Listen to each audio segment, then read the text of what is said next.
संदेह रस भी कह सकते हैं। तो यानी कि हम हर रस की कविताएं, हर रस के हुए ऐसे हमारे तरह के 10 रस बताए गए हैं और उन्हीं रसों के आधार पर कविताओं का वर्णन किया गया है। गुण की परिभाषा, जो काव्य तत्व रस से नित्य धर्म और उन्हें गुण कहते हैं। गुण 3 प्रकार के होते हैं, माधुरी, ओजस और प्रसाद। माधुरी गुण होते हैं ये जो काव्य के जिन गुण विशेष के कारण साहित्य का चित्त द्रवित हो जाता है उसे माधुरी गुण कहते हैं। जैसे ये गुण श्रृंगार, कर्म और शांत रसों में पाया जाता है। इस गुण में या, ल, म, व आदि कोमल वर्णों का प्रयोग होता है तथा समस्त शब्दों का प्रयोग बहुत कम या नहीं के बराबर किया जा सकता है। जैसे महादेवी वर्मा ने एक लिखा हुआ था, मधुर मधुर मेरे दीपक जले, युग युग प्रतिपल प्रतिक्षण प्रतिपल, प्रियतम का पद आलोकित कर। बहुत अच्छी कविता लिखी है महादेवी वर्मा ने। अपने पति जो है, उनके पति जो है वो रास्ते में जा रहे हैं और वहाँ पे अंधेरा छा रहा है, तो प्रार्थना कर रही है कि जिस पथ पर भी जा रहे हैं वहाँ पर अलुल प्रकाश हो, यानी कि वहाँ पर प्रकाश हो और उनको वो सुगमता से वो मार्ग को पार कर सके। यहाँ पर श्रृंगार रस है जिसमें कोमल वर्णों का प्रयोग किया है, समास का कम प्रयोग है। यहाँ पर समास का कम प्रयोग मिलता है क्योंकि अपन ने देखा है ना, जो मधुर मधुर मेरे दीपक जले बिल्कुल कम है, यहाँ पर समास का कोई प्रयोग नहीं है।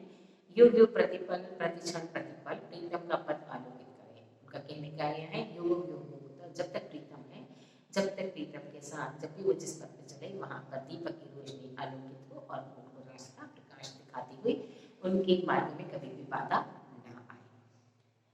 हंसी बुलानी ही में छवि फूलन की वर्षा, फूल ऊपर जाती है चमे, लट लोल कपोल कलोल करे, कल कंठ बनी जल जा बनी दे। यहाँ पर घनश्याम नंद जो भी कवि उन्होंने लिखा हुआ है ये कि हंसी बोलन में छवि फूलन की वर्षा, हंसकर बोलने में जो छवि होती है वो फूलों की वर्षा करती है। यानी कि जब आप हंस के बोलते हैं तो लोग कहते हैं फूलों की वर्षा कर रही है, मतलब मुस्कान इतनी अच्छी है उसकी कि वो फूलों की वर्षा के समान दिखाई दे रही है। यही आता इस मन में थोड़ा धन धाम जाकर मैं भी रहूं उसी मन में, साकेत के ही एक छंद। यही आता है मन में कि छोड़ धन, जो मेरा घर है, परिवार है, धन है, संपत्ति है, इसको छोड़ छाड़ कर मैं मन में जाकर रहूं। कभी कभी मेरे मन में भी ये बात आती है। ये होता है हमारा श्रृंगार रस का जो आपने अभी सुना। अब आता है हमारा ओज गुण। हमारे 3 गुण थे, श्रृंगार, ओज और प्रसाद। काव्य के जिस गुण विशेष के कारण सहृदय में चित्त दीप्ति हो जाता है, अतः सहृदय के चित्त में तेज का संचार हो जाता है, उसे ओज गुण कहते हैं। ओज गुण होता है वीर, रौद्र और भीभत्स रसों में पाया जाता है, जिसमें ट, ठ, ड, ढ आदि का कठोर शब्दों का वर्णों का प्रयोग होता है।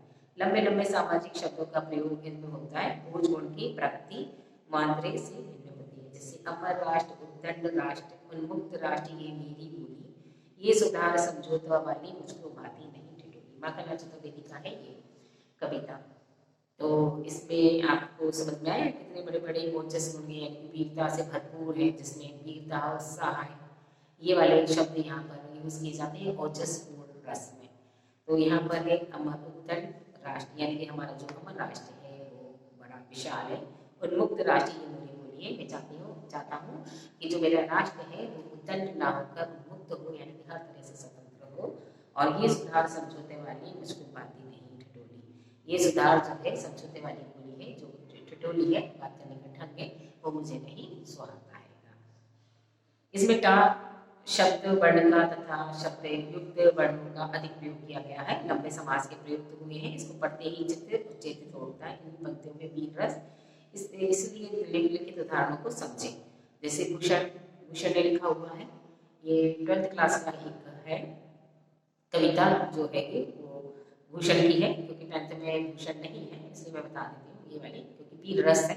इसमें आप उदाहरण लिख सकते हैं, 10th 12th सब लिख सकते हैं ये उदाहरण कि जे जयति ते आदि सकाती ते काली कर पल्लनी, जे मद केटव छलनी देवी जो महिषा भी मर्दनी, जे चंड मुंड से चंड मुंड बंडासुर खंडनी। इसका सप्तशती से लिया गया एक सप्त श्लोक है जो भूषण ने लिखा हुआ है। तो इसका मतलब होता है जय जय जय माता जगदम्बे, तुमने चंड मुंड नामक राक्षस का संहार किया है और अब तुम महिषामर्दिनी बनकर चंड मुंड को मारकर और उनका जो खंड खंड करके अपनी तलवार से पूरी तरह से उनके मुंडों को काट दिया है। और अब आपकी हमेशा जय हो, विजय हो, क्योंकि आपने उन सब राक्षसों को यहाँ पर सफाया कर दिया है।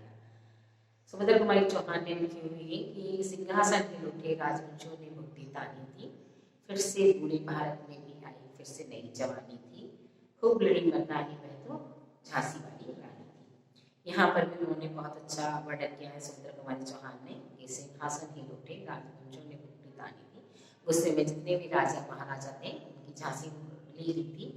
तो रानी लक्ष्मीबाई ने जितने भी राजवंश थे उन्होंने अपने गुस्से को करा, गुस्से में आए और वो अपनी झांसी को वापस लेने के लिए तैयार हो गए। और जितने भी भारत के जितने भी राजा थे वो अपने जितने भी भारत थे तो फिर से उस समय अंग्रेज भारत को फिर कब्जा करा हुआ था और उनको छुड़ाने के लिए जितने भी राजा थे महाराजा थे राजवंश थे उन्होंने अपने आप को तैयार कर लिया था।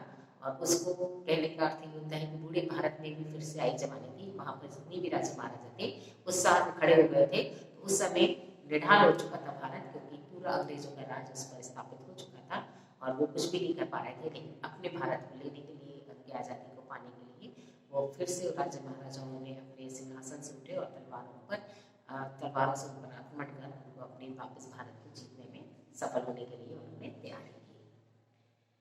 अब आता है हमारा प्रसाद गुण।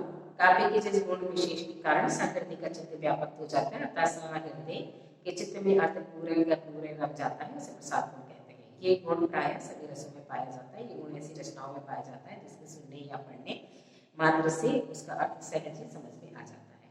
जैसे कि पास ही आते हैं जो उनके हृदय में हितैषी सदा हर लेते, लाखिन मलिन न क्यों मन को उनमें भी बना अपना घर लेते हैं।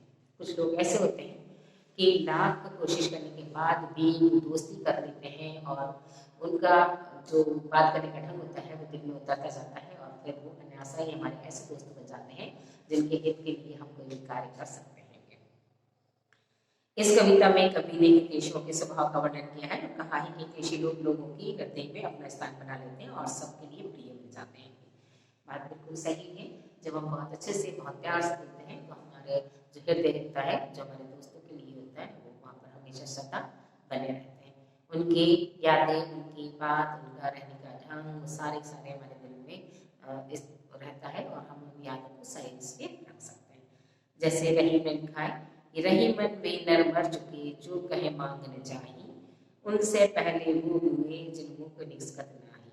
बहुत अच्छा है कि कभी रहीम कह रहे हैं कि लोग मर भी चुके हैं, मर जाते हैं, उसके बाद भी उनकी यादें, उनका जो अपनापन, उनका व्यवहार जो है वो आज भी दिल में सीमित रहता है और वो हर क्षण का सोचता रहता है कि वो कितना अच्छा आदमी था, कितना अच्छा था वो जो इस दुनिया में नहीं है, और वो उसको याद करने के लिए हमेशा दिल बेचैन रहता है।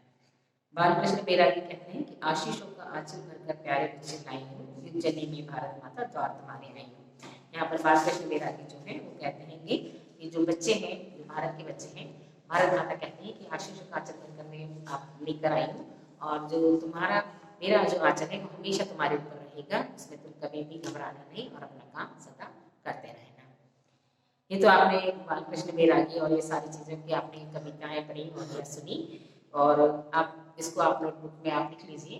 अब इसी के साथ ही हम हमारा चैप्टर क्लोज करते हैं। Thank you.